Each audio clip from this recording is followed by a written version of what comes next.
back, Nautical Ninja here, and today I'm going to be showing you guys my updated review of the 2005 NB Miata. So,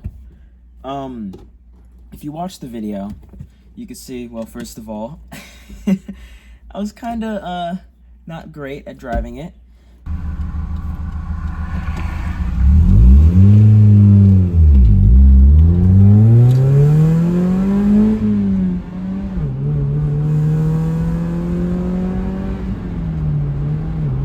Now, just a couple days ago, I discovered that's because the car has a stage 2 clutch in it, meaning that the clutch will grab immediately. Like, it grabs, and you'll know when it grabs because the car will stall instantly. So you have to give it, like, a lot of gas before you start moving, which you can kind of see happening.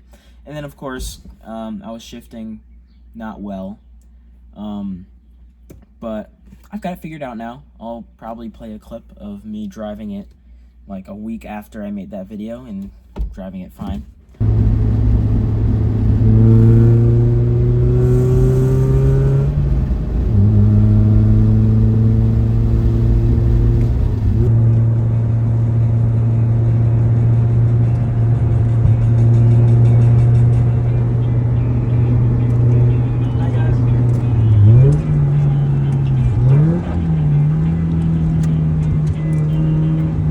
Anyways, I've decided that I'm going to make a review system for all the cars that I make videos on.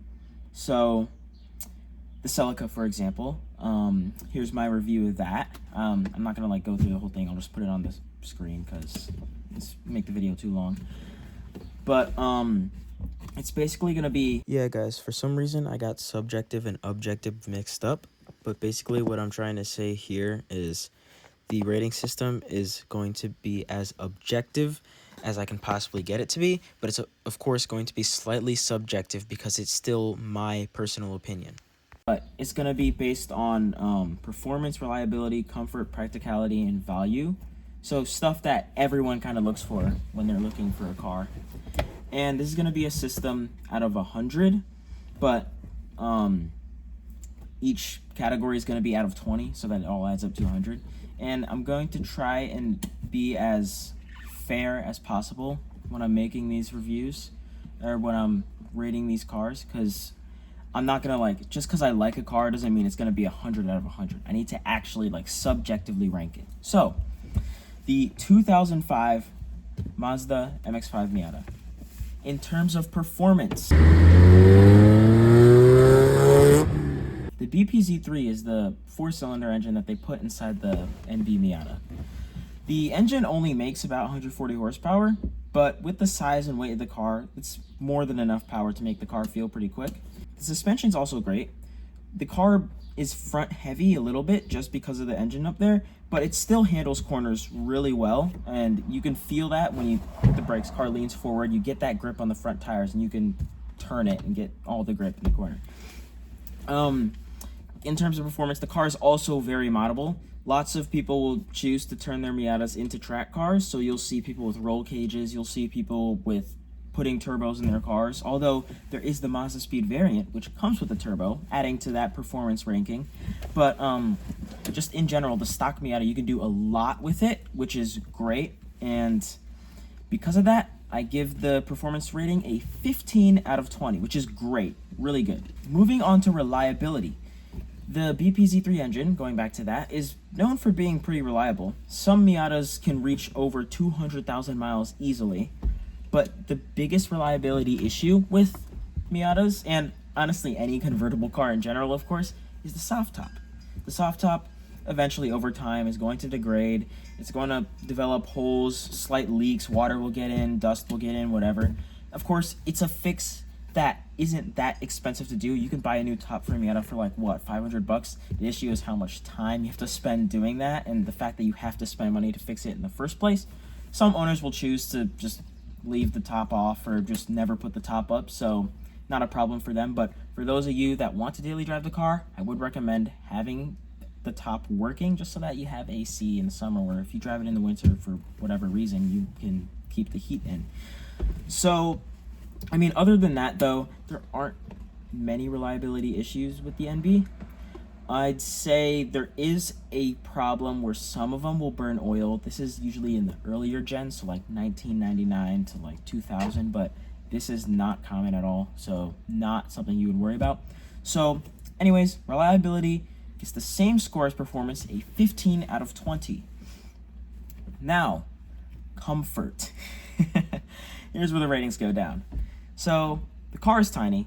Depending on who you are, the car could feel like super snug cockpit or a cramped tiny go-kart.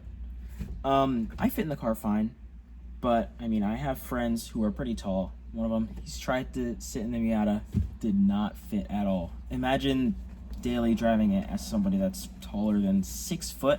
Wouldn't recommend it. When I'm sitting in the car, my legs, I can't actually straighten my legs all the way. So I'm not in a Miata right now. This car I can.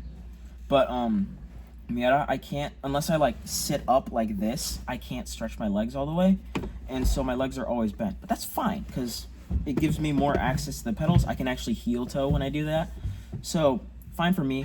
But if you're taller than I am, then that's probably going to be an issue. And then of course, passengers, if you have a tall passenger or whatever, the car is tiny, they're gonna have to fit into the car as well. So, and it's not the greatest thing for carrying people around, but that's next rating, practicality. We'll get to that. In terms of comfort, it's basically just based on your size. So because of that, I give it about an average score of 11 out of 20, which isn't bad at all, but it's also not amazing. So comfort, 11 out of 20. Now, moving on to practicality. It's a Miata. It's not going to be the most practical car ever. First of all, it only holds 1 passenger, so if you're going to be driving people around, don't buy it. It only has 2 seats, come on. And then, of course, there's one very small trunk. Other than that, there isn't much storage space. I guess there's a glove box, there's a, whatever you call the thing in the middle, but other than that, that's about it. The trunk can hold maybe like a suitcase and a backpack like together. That's about it. I'm gonna have to double check that actually. But if you need to carry anything more than that, get a different car, use a different car. It's not made for you to carry stuff around. It's not made for you to transport people. It's meant to just be a fun little sports car. So it's not gonna be the most practical car ever. So for practicality, it gets an 8 out of 20. Now, for the last rating, we're gonna be talking about value. So the market for the NB Miata is extremely saturated, meaning it's never hard to find one for a pretty decent price. Lots of NBs can be found for under 10K with under 100,000 miles, which is crazy in 2025. Plus, these cars will have minimal issues. So my brothers, it's over 100K, like barely, but there's like no issues with it. In fact, I mean, previous owner modded it, so new exhaust, new clutch. I haven't looked into what else. It looks like the previous owner did cut the AC lines for some reason, so I had to restitch those back together last week. Never give an engineer free time, bro. Adam's AC doesn't work, and the previous owner cut the wires, so you know what I had to do? I took this thing, which is basically what like makes the AC work. I took these wire splices and I manually cut the rubber off of them and connected them to the ports so that I could get the wire, and then I'm gonna wire them so that the AC works again. Anyways, maintenance is pretty cheap and easy on these cars. It's a Miata, so tons of aftermarket parts that are equivalent to OEM are out there. Plus, I'll have to double check this. Mazda might still make parts for the NB Miata. Don't quote me on that. Aftermarket parts are always an option. They're always way cheaper than OEM anyways, and they're always about the same quality, depending on the brand, of course. But parts aren't hard to find, maintenance is cheap and easy, and it shares parts with the NA Miata, so, I mean, you can, if anything, you can use parts from an old NA if you have one, or if you could find a part out or something, or just part out for an NB. So, in terms of value, it gets a really high score of 17 out of 20, which is great, amazing. So, in conclusion, this car, the 2005 NB Miata, or I guess just the NB Miata in general, gets a 66 out of 100. That is not bad at all. Don't think, oh, 66, that's like below 70. Don't think of it like a high school grade, like, oh, 66 is a D. No, 66 is great in terms of car rating.